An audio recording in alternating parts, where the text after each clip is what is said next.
de mídias sociais, que é marketing digital, focado em tudo voltado para o digital. Então, pesquisa de mercado, e-commerce, tudo isso.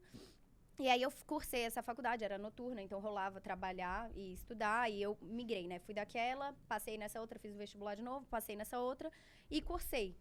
E aí, nesse momento ali, no momento onde eu tava saindo da escola, eu comecei a produzir conteúdo pra internet, mas bem, tipo, uma foto, sabe? Não era um conteúdo que nem hoje, eu sei toda a base, né, estratégica, e essa base até filosófica da intenção e as motivações do ser humano, blá, blá, blá. Então, eu só postava umas fotos e as meninas falavam, ai, que estilosa, e começaram a seguir. Então, foi crescendo. Eu lembro que de 10 mil seguidores para 50 mil seguidores, lá em 2014, 2013, sei lá, foi em 2 meses, assim. Caramba, Né? rápido Sem pra tráfego, caramba. foi muito rápido. Aí depois 100 mil, 200 mil e sempre orgânico. Tanto a marca quanto o perfil. E aí sempre orgânico, e aí começou a surgir publicidade. Mas eu cobrava muito mal publicidade. Meu Deus do céu, sem você ter o conhecimento quem nunca, da área. né? Um dia também. E eu era minha própria assessora, né? Eu também! Eu criei um e-mail, assessoriabetina@gmail.com. É o mesmo até hoje, mas no começo eu que respondia. Respondia, como, eu vou conversar com a Aqui Isabela. aqui é a Paula. Mariana, assessora da Betina. Eu já fiz isso também, responder com outro nome. Eu, às vezes, faço isso ainda até hoje, porque, tipo, eu tenho Obrigada, uma equipe... Thaís. Não, mas aí eu tenho a Bruna, só que a Bruna tá dormindo, sei lá, eu acordei 5 da manhã, eu vi que chegou um puta e-mail me chamando pra palestra, aí eu respondo, mas jamais eu falo Betina, eu falo, aqui é a Bruna, assessora da Betina. Gente, vocês podem estar falando com a Betina sem saber. Podem tá. Quando eu respondia, fazia muito atendimento da marca, eu também sempre respondia, tipo, atendimento Isabela Mate, mas não falava que era eu, entendeu? E aí fui aprendendo tudo sobre empreendedorismo na prática, até porque eu não podia fazer curso, porque eu era muito nova, era 16 anos, na época não tinha curso online que nem tem hoje, que é muito democratizado, né? E aí fui aprendendo tudo na prática, tanto a parte de produzir conteúdo, quanto a parte de empreender no geral, até realmente estudar na faculdade e começar a estudar por conta qual era o sentido por trás daquilo que eu fazia. Hoje eu entendo isso de mapa de micropoder, por exemplo, eu entendo o conceito, na época eu não entendia. E aí comecei a trabalhar e comecei a pirar em produzir esse conteúdo e reverberar muito em venda na marca. Então, foi uma coisa que uma foi retroalimentando a outra. Mas eu era a garota da loja, tipo, a primeira garota da calça e depois a garota da marca. Então, eu fui uma empresária que se tornou influenciadora. Tipo, eu não fiz o caminho inverso, né? Eu tive que aprender. E aí, em 2020... Eu todo dia me falavam, mas você é minha inspiração de empreendedorismo, um monte de menina que criou lojas que são grandes hoje, que eu tenho e-mail, que elas mandavam tipo, eu abri por causa de você, tal. E aí pedindo ajuda, e eu ajudava, e aí chegou no momento que eu falei, não, então vou tentar ensinar isso, metodificar. Tô fazendo de graça, né? Tentar metodificar isso que eu faço. E aí foi ali que eu comecei na área da educação e me apaixonei, e é engraçado, né? Porque no começo... Tipo, você é uma bosta, assim, ensinando no começo. E aí, depois que passa o tempo, você fala, uau, como a minha didática melhorou, como, né, eu entendi como que puxar a pessoa e tudo. E aí, hoje em dia, eu fui pra área do marketing, que eu piro, adoro.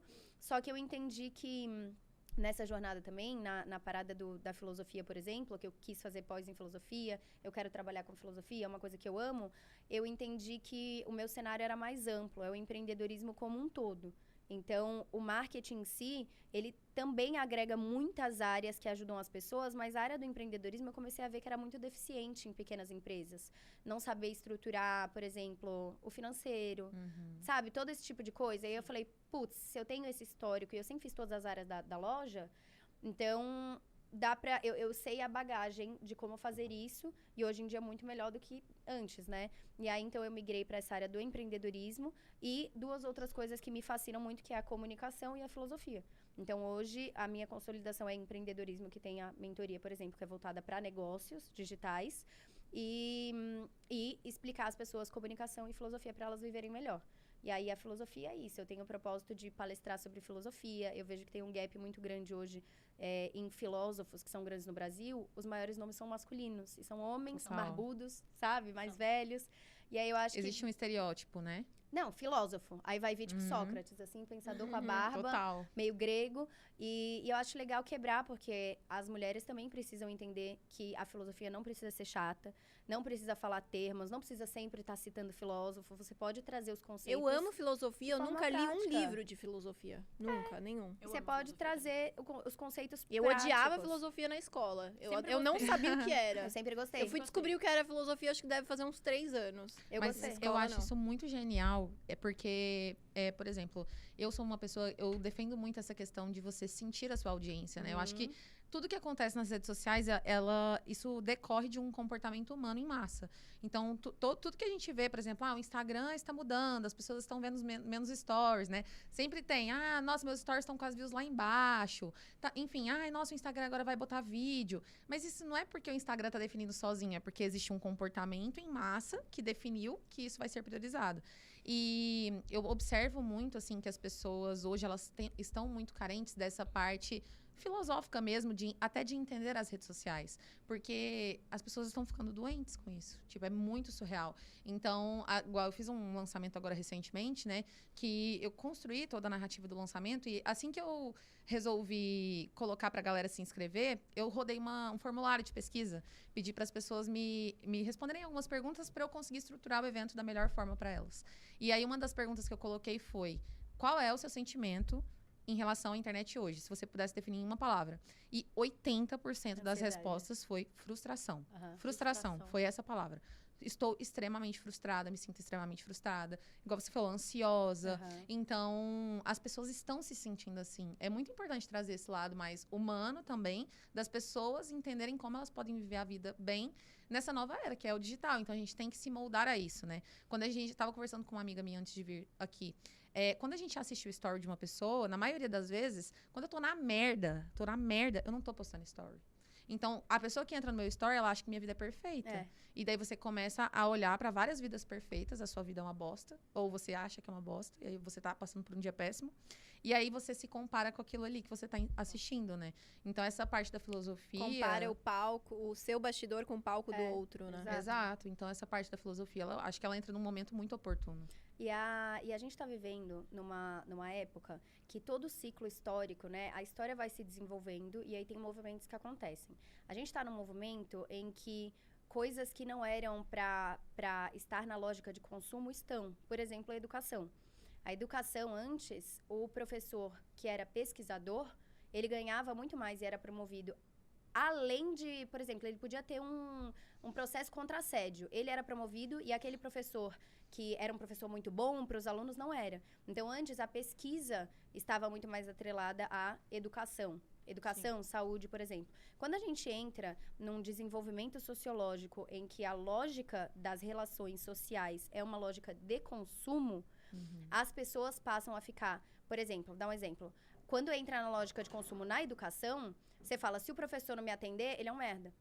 Como se fosse um vendedor e um comprador. Exatamente. Só que, na verdade, não é assim que acontece. Então, a gente nota que as pessoas estão cada vez mais imediatistas, ainda mais porque mudou e hoje a gente vive numa lógica de consumo em todas as relações. Então, se o meu namorado não atender minhas expectativas de como se fosse uma compra inconscientemente, então eu vou largar ele, vou conseguir um Liquidez, melhor. Então, isso acaba prejudicando e a gente está numa sociedade que também houve uma hiperaceleração maior do que a nossa velocidade natural e biológica. Então, hoje em dia, se você vai escrever um texto, o celular corrige para você, escreve mais rápido do que você, pensa mais rápido do que você. Tem mais conteúdo na internet do que você consegue acompanhar. Por isso que existem algoritmos, porque senão ninguém ia conseguir ver nada de ninguém, porque é muito rápido e é muita coisa. E isso causa isso no cérebro das pessoas. Primeiro que é imediatista. Meu cérebro agora, com essa fala da Isabela, tá tipo a Nazaré, assim, tentando acompanhar a velocidade que ela tá falando com os termos que ela tá falando. Você é inteligente, hein? Amiga, ela estuda filosofia. Meu Deus, tô tentando aqui acompanhar. Mas causa isso, entendeu? Então causa na Sim. pessoa, e você deve notar muito isso também, porque eu notava. Eu fui no marketing, eu criei essa comunidade que era voltada para a conexão. Então, como se comunicar através, não só do marketing, mas através da comunicação, de forma que você consiga se conectar com o outro no nível emocional. Porque essa é a base, a premissa de você conseguir gerar um impacto forte para que a pessoa tenha lealdade a você. Então, a preferência de marca é diferente da lealdade. A preferência é uma escolha momentânea. A lealdade de marca você só vê ao longo do tempo, entendeu? Então, a conexão emocional é a única forma de você conseguir ter uma lealdade ao longo do tempo. Não é nem aspecto técnico. Porque as pessoas que provam... Tem um estudo, uma pesquisa que foi feita, que as pessoas provavam, tipo, Coca e Pepsi. Sem saber que era Coca e Pepsi. E aí ficou pau a pau entre Coca e Pepsi. A partir do momento que elas sabiam, elas escolhiam muito mais a Coca. Até quem escolheu Pepsi pelo gosto... Tem a dissonância cognitiva da pessoa já de mudar de opinião. Exato. Aí existe essa dissonância, enfim. Então, eu acho que... Sei lá, onde que eu tava? Sei Enfim, lá. aí hoje Essa em dia... aceleração.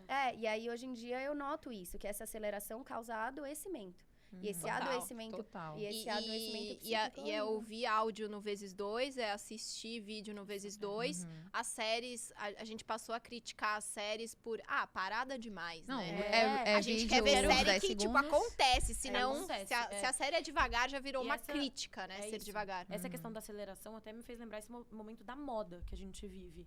Gente, as Fast tendências fashion. duram É. um mês. É. As tendências estão durando um mês. É Porque enlouquecedor. elas saturam muito rápido, porque todo mundo tem um acesso muito rápido a elas. Todo mundo posta a mesma coisa, a mesma Shein, tendência.